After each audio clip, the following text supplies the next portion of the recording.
Hi there, this is Ross Albert Williams and Tempe. And Empress Tempe is here with us, and we're just going to talk a little bit about the launching of our first episode of Rastafari Revelation, the audio mouthpiece of the Rastafari Alliance for Science, Technology and the Arts. We had our first inaugural debut of our podcast on Saturday, the 25th of May, which happened to coincide with our first anniversary of the launching of the Rastafari Alliance for Science, Technology and the Arts, that has the acronym RASTA. So we're just going to talk a little bit about how we, reflections on how the first podcast went, Tempe, and what the listeners can look out for in next week's program. So to begin, how did you enjoy the experience? All right, Albert. Well, as always, anytime I share something with my beautiful husband, I enjoy the experience.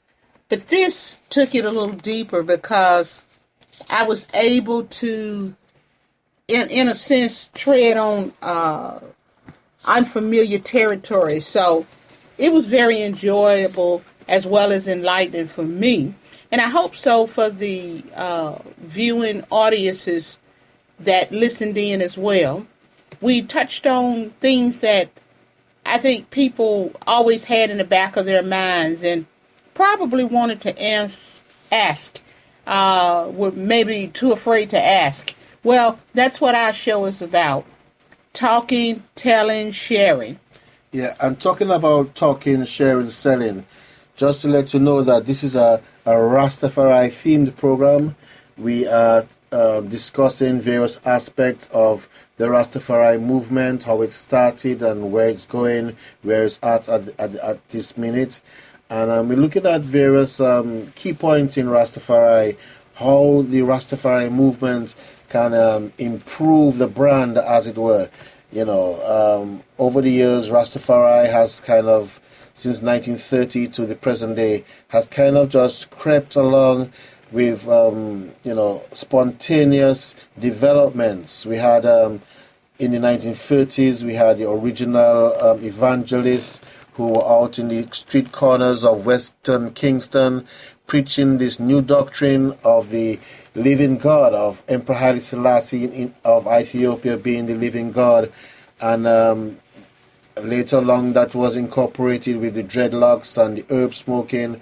And in the 1970s, the Rastafari movement had a big boost with the launching of Bob Marley and the Wailers and reggae music, taking that Jamaican art form out into the international world.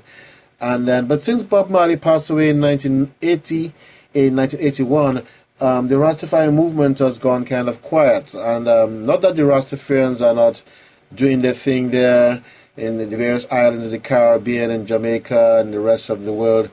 But I think that at this juncture, the Rastafari movement needs to kind of consolidate where they are and to look towards perhaps the next 70 years or so of the Rastafari development.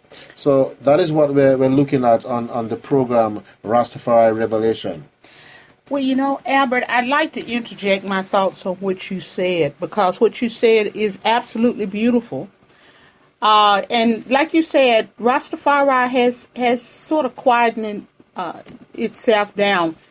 And what I'd like to see, what I think is very well needed, being American born myself, being new to the whole concept since I met you, it being a conscious effort on my part from realizing and knowing that I had been searching deep down for answers. And Rastafari actually gave it to me in terms of finding an identity, in terms of finding a connection with all that I had felt and all that I knew that coincided what was in the King James Bible.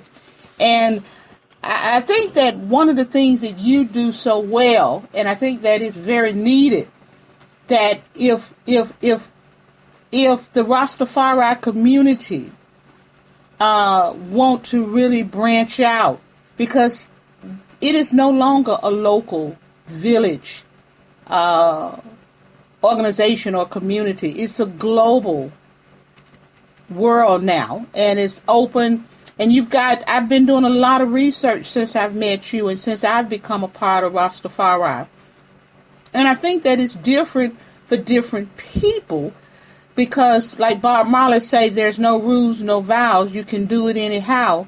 However, there is a spiritual basis with Emperor Haile Selassie I and all of that lineage of heritage that goes back from himself as well as his wife, Empress Menen, with King Solomon and Queen Sheba. And we'll talk about that. But I think that what you're doing, and I don't know whether it's welcomed by a lot of people, but I think it's very necessary that what you're doing is you're opening up and letting the world really see it from a positive point of view.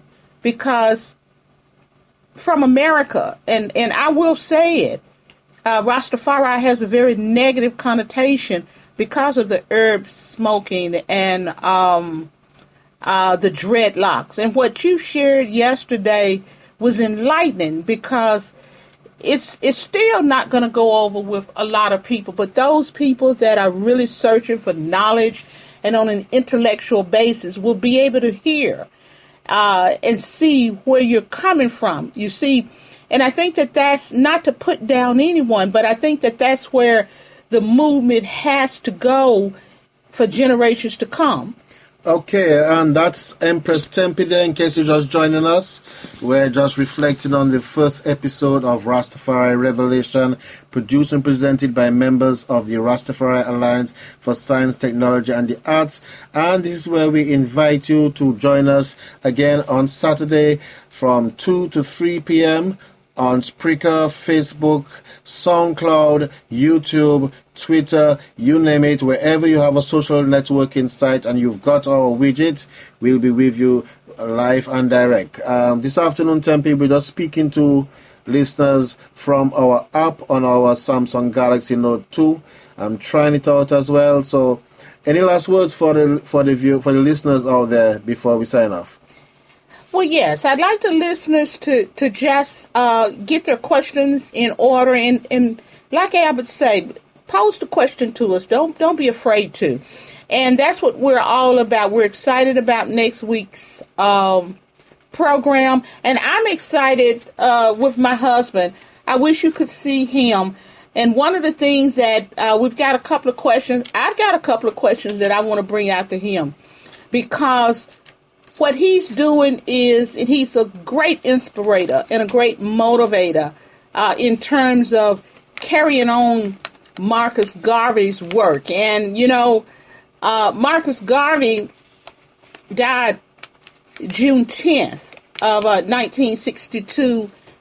And coincidentally, which I don't think is a coincidence, but that's when my husband, Albert Williams, was born, June 10th, 1962.